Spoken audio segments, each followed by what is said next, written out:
Alright guys, a little bit of a different setting, but we decided to go ahead and take the C250 out for a spin and do a quick car review for you guys. So, this car, wow, that actually does accelerate pretty nice.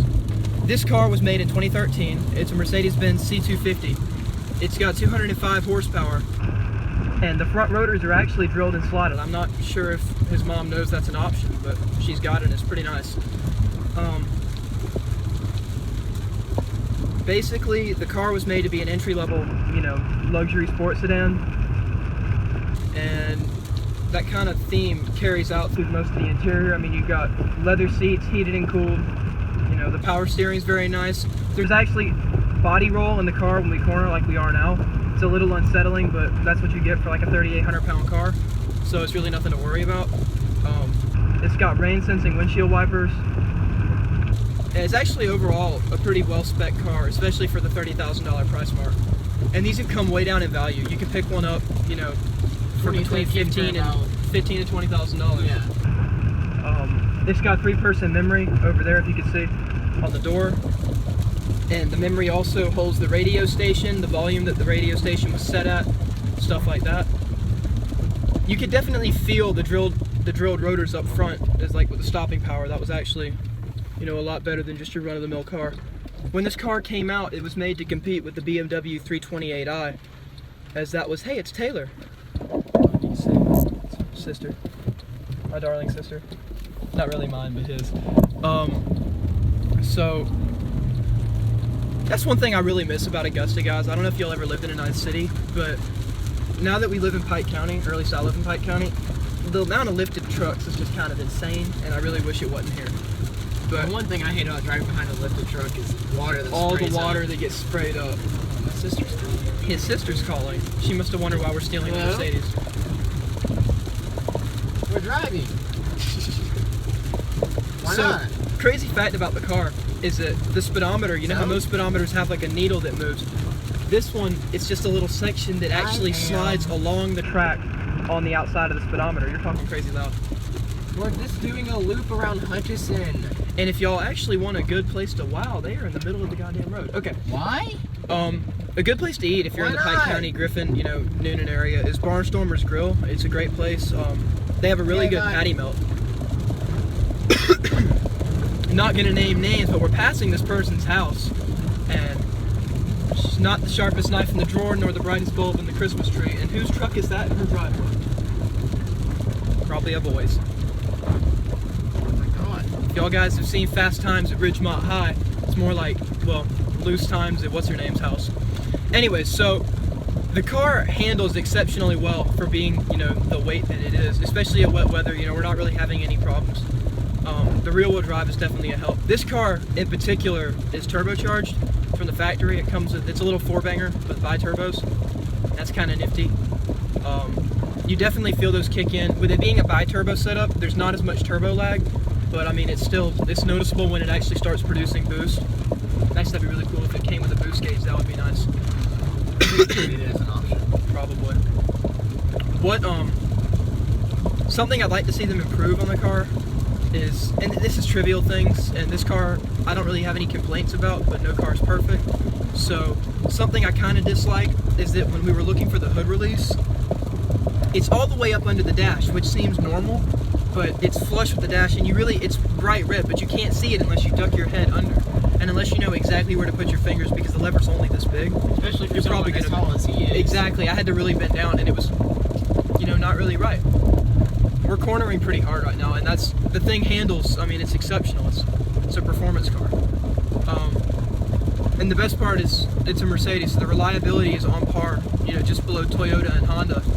It's not like a BMW 328 where, I mean, it's not unreliable, but it's not nearly as reliable as something, you know, Japanese made. And as far as German cars go, it's kind of at the bottom of the pecking order.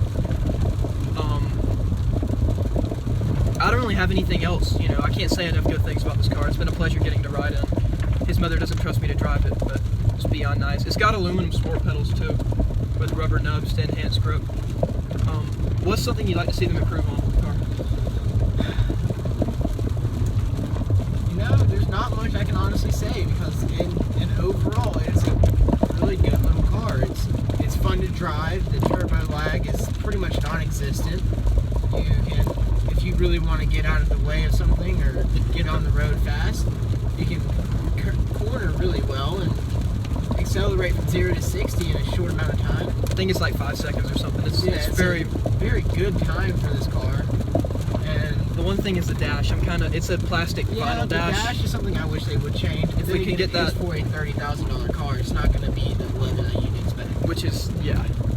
At the same time, the roof liner is made of canvas. But again, I mean, you're talking an entry-level luxury car, so you can't really have everything. It does have really nice wood paneling, though. And that's pretty cool. It's a beautiful car, honestly. And I will probably end up buying myself one of these. Just get it from your mom when she goes to trade in. One thing I do wish, though, is I wish it had like a Sport Plus option where you could have paddle shifters or at least something, you know, to kind of like a constantly variable transmission, so you could have a little bit more of a feel for the car. Yeah. My nose is itchy, man. Allergies are kicking my ass. Allergies. Yeah. Can we open the sun? Like, not the sunroof, but Yeah. it's got a panoramic. I think it's actually, is it a sunroof or a moonroof? It's a. Does it lift up or does it slide all the way back? I think it slides all the way back. I think it lifts up and slides all the way back. Alright. It's pretty nice. And now we're back in the neighborhood. We have to go slow here because we were going decently fast and this guy snitched on us. He was on a bike though. I don't know how he kept up with us. He was right down the road from my house. You're just a dumbass now, aren't you? Alright, so we're coming up on a spot. I didn't almost run somebody over, but I scared the hell out of him because he probably thinks I'm a complete idiot. But I saw the squirrel, and you know, like when you pass a squirrel, you have to, like, you're obligated to honk at it and scare it. No. So I came don't across think the road. anyone else does that. I don't do that. Do y'all do that? Guys, comment if you do that, and comment if you think he's being a stick in the mud. But I see a squirrel, and I'm I'm just not being stupid and trying to run over a squirrel. Comment in general, because the only comment we've gotten is telling us what a quality video we made. And I quote, what a shit video. But yeah, guys, the C250 overall is it's a pretty respectable car. I mean, it's never going to be a 5 Series, and it's never going to be an E-Class or even a C63. But for the amount that you're paying, the performance is good. The looks, the styling's really, really good.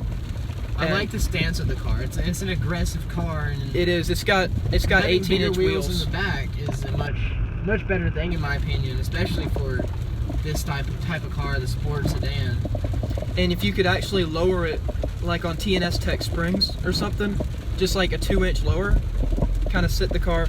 And the car is pretty low slung as it is. I mean, you kind of got to crawl down in here, but I mean, yeah, I don't really have any complaints about it. I just wish that there'd be more leather, but for $30,000, you can't really get that. Something that's actually very interesting is he's a rather tall person, and he can fit in this car. Yeah, I have really plenty easily. of headroom. Like, that's not a problem. Headroom's not an option. And actually, legroom, if I slid the seat back, it'd be fine, but I'm not even cramped right now, and it's all the way up. So, it's a very spacious car. I don't know if you saw it earlier. I was hiding in the trunk, and the trunk's pretty big. Like, it'd probably fit a solid 1.5 me's.